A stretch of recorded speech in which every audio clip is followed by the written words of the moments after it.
Nous sommes avec Brune Julien, directrice du salon du marketing Point de Vente. Bonjour. Bonjour. Et avec Lionel Meyer, cofondateur de Luxury Attitude et expert du marketing Point de Vente, notamment dans le milieu automobile. Bonjour également. Bonjour. Et on va évoquer ce salon MPV, donc pour Marketing Point de Vente, qui va se dérouler à la Porte de Versailles du 5 au 7 avril. Brune Julien, qu'est-ce qu'on va y voir à ce salon ? Alors, ce salon est dédié à l'ensemble des solutions du marketing au point de vente. Donc, c'est la 32e édition. C'est un salon qu'on organise pour le compte du Popeye France. Et durant les 3 jours du salon, les visiteurs vont pouvoir voir l'ensemble des solutions dédiées au marketing point de vente.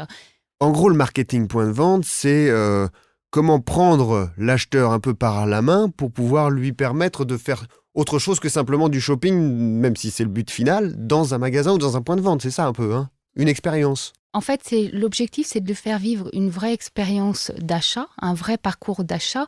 Et d'ailleurs, aujourd'hui, ce parcours d'achat ne démarre pas uniquement dans le point de vente, mais bien en amont du point de vente. Alors, on va en parler parce que c'est ce qu'on appelle maintenant du terme phygital. Donc ça, on va le déployer ensemble avec vous deux dans un instant. Mais en gros, l'idée, c'est quand même qu'on passe le meilleur moment possible dans un point de vente. Tout à fait. Et l'objectif, bien entendu, c'est de transformer la visite en acte d'achat. Et si, j'allais dire, il y a quelques années, on était persuadé que le magasin physique, entre guillemets, était mort au profit du e-commerce, aujourd'hui, le parcours d'achat est totalement différent et les marques, les annonceurs, les distributeurs, les enseignes ont pour objectif aujourd'hui vraiment de ramener le shopper dans le point de vente par différents canaux de communication, mais en tout cas de ramener ce shopper dans le point de vente puisque aujourd'hui, les chiffres le confirment, 75% de l'acte d'achat se fait en magasin. Alors, Lionel Meyer, donc vous parlez de shopper, c'est le client. Tout à fait, le consommateur. Le consommateur. Lionel Meyer, précisément sur cette expérience phygitale, c'est-à-dire qu'en gros, aujourd'hui, on sait déjà quand on arrive dans le magasin ce qu'on vient y chercher, a priori, parce qu'on a fait des recherches en amont, c'est un peu ça l'idée. Alors effectivement, le parcours du client commence, comme Brune le rappelait, très très en amont, notamment dans le secteur automobile, avec alors les médias traditionnels comme la presse écrite, bien évidemment la télé, mais aujourd'hui c'est surtout Internet, et la possibilité d'aller lire, voir des vidéos, et parfois même configurer son véhicule avant même d'être dans la concession. Ça veut dire qu'on a un client surinformé lorsqu'il arrive dans une concession. Alors, le client est à la fois surinformé, mais en même temps, il conserve une forme de curiosité parce que parfois, il n'a pas eu l'occasion véritablement de toucher le véhicule. Il l'a vu dans la rue, il l'a vu de façon digitale, immatérielle. Là, ce qu'il veut, c'est quand même accéder au produit et passer quelque part de la réflexion à l'action. Et tout l'enjeu, c'est véritablement d'assurer une forme de continuité entre ce que le client a vécu sur le site internet ou ce qu'il a pu voir et ce qui va se passer dans le point de vente. Et comme il est surinformé, ça pose la question bien évidemment de ce qu'il va vivre et de ce qu'on va lui raconter dans le point de vente, parce que s'il s'agit de lui donner moins d'informations que ce dont il dispose déjà, on perd de la crédibilité. Donc aujourd'hui, l'enjeu pour le point de vente, c'est d'avoir de la compétence, de l'expertise et de l'expérience. Ça pose la question de la formation même du vendeur. Et c'est global, j'ai envie de dire, pour tous les commerçants aujourd'hui, Brune Julien. Tout à fait. Et aujourd'hui, alors je rejoins complètement Lionel, le consommateur s'informe en amont avant d'aller dans le point de vente et d'avoir un conseil. Je pense que ce que le consommateur aujourd'hui attend, c'est de vivre une vraie expérience dans le point de vente, c'est de la convivialité, c'est de l'humain. Comment on y arrive à ça ? J'ai envie que vous nous fassiez un petit peu rêver aussi, parce que c'est le magasin d'aujourd'hui et le magasin de demain dont on parle là. Ce sont des parfums, ce sont des expériences. C'est comment on crée cette expérience dont vous parlez justement dans le point de vente. Alors, il y a plein de moyens de faire vivre une expérience. L'expérience se fait à travers l'accueil, déjà à l'entrée du point de vente. Elle va se faire à travers toute la mise en scène des produits, la valorisation du concept. Aujourd'hui, le consommateur a besoin de se retrouver à travers le concept, à travers la marque. Ça va être grâce à la musique dans le point de vente. Ça peut être, on parle de marketing olfactif, donc l'odeur peut renvoyer à quelque chose d'agréable. Ensuite, en fonction de la marque, on va vivre une expérience expériences différentes. Alors si on cite par exemple les points de vente Nespresso, vous arrivez chez Nespresso, vous vivez une certaine expérience. Vous arrivez chez Swarovski par exemple, vous allez vivre une autre expérience. Donc ensuite, chaque marque doit faire vivre une expérience en fonction de ce qu'elle veut raconter comme histoire à son consommateur. Et ça, c'est très important aujourd'hui. Lionel Meyer, on voit bien dans ce que nous dit Brune Julien à l'instant que on est, lorsqu'on veut améliorer cette expérience, sur du premium quand même. C'est une marque de grande qualité d'améliorer ça. Ça se traduit sur une concession ? Deux choses.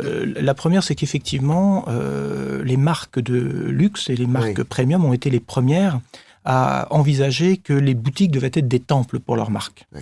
Et à partir de ce moment-là, elles ont une antériorité peut-être par rapport à d'autres marques. Donc ce à quoi on assiste, c'est une premiumisation effectivement des points de vente et de l'expérience qu'on souhaite faire vivre aux clients. Maintenant, il faut avoir également conscience, et c'est notre point de vue, et peut-être à la différence de certaines marques de luxe qui ont fait de leurs temples finalement des musées où on avait une énorme distance entre la marque, les produits et les clients. Aujourd'hui, on doit être dans une logique de point de vie. Le V devient vente et vie. Ça veut dire qu'à un moment donné, ce que je vis doit être fort. Et qu'est-ce qui va me permettre de vivre quelque chose de fort ? C'est pas simplement les éléments matériels, c'est l'humain. Et cet humain doit se réinventer. Et d'ailleurs, la notion même du vendeur doit complètement évoluer dans ce contexte-là. Parce que avec des clients plus compétents, le vendeur doit devenir expert. Dans le secteur Donc on attend quoi du vendeur, effectivement, dans une concession automobile aujourd'hui, quand on attend déjà beaucoup de choses, parce que contrairement à ce qu'on imagine, et peut-être à d'autres secteurs d'activité, l'automobile est de plus en plus associée à des services. On n'achète pas simplement un produit, on achète un financement, on achète une reprise, on achète un entretien, on achète peut-être un véhicule de substitution. Si j'achète un véhicule urbain, quand je veux partir en vacances l'été, il faut qu'on me prête autre chose. Donc on est face à quelque chose qui devient autour du produit quelque chose de complet. Et d'ailleurs, dans le secteur automobile, ce qui est aussi une particularité, c'est qu'on va venir peut-être au mieux tous les 2 ans acheter un véhicule. La plupart du temps, c'est tous les 5 ans. Et entre-temps, je serais venu non pas pour acheter, mais pour faire entretenir. Donc la question du point de vente dans l'automobile, c'est aussi la question du service après-vente et de la concession dans sa globalité, avec la partie vente d'un côté, la partie service de l'autre. Et aujourd'hui, on voit qu'il y a 2 domaines qui sont complètement séparés, généralement avec des portes différents, alors que dans la vie du client, c'est une seule et même chose. Et donc il y a une vraie réflexion sur l'expérience globale, digitale, expérience d'achat, expérience de service, et au-delà de ça, un lien à la marque. Qu'est-ce que je vis avec ma marque dans sa globalité ? C'est ça, bon Julien, je rebondis sur ce que vous disiez tout à l'heure parce qu'on avait parlé des marques premium et on est en train d'élargir, c'est-à-dire qu'on tire les marques plus grand public vers cette expérience-là, cette valeur ajoutée, le but étant de toute façon toujours de vendre au bout, mais aussi d'attacher le client à la marque. Oui, ça, je pense que c'est un point très fort. Enfin, les marques ne doivent pas le négliger. Il y a de gros enjeux actuellement chez les enseignes, les marques au sens large, puisqu'on n'a pas évoqué les réseaux sociaux.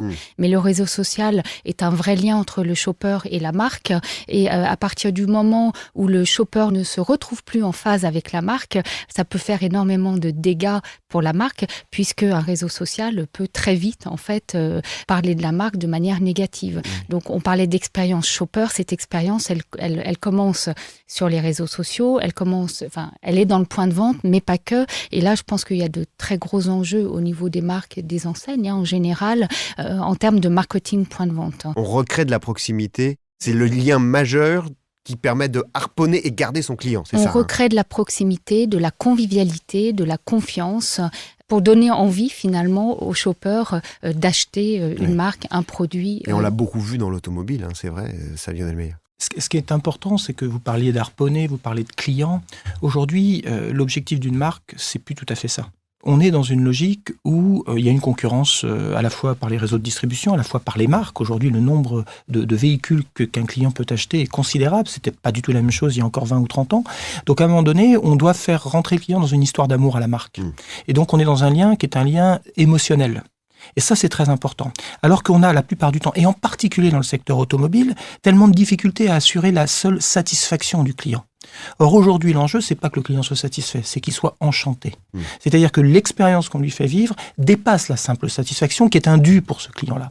Donc aujourd'hui, l'enjeu, c'est de transformer les équipes à la même hauteur que les points de vente sont en train de se transformer et qu'ils comprennent quelle est leur mission.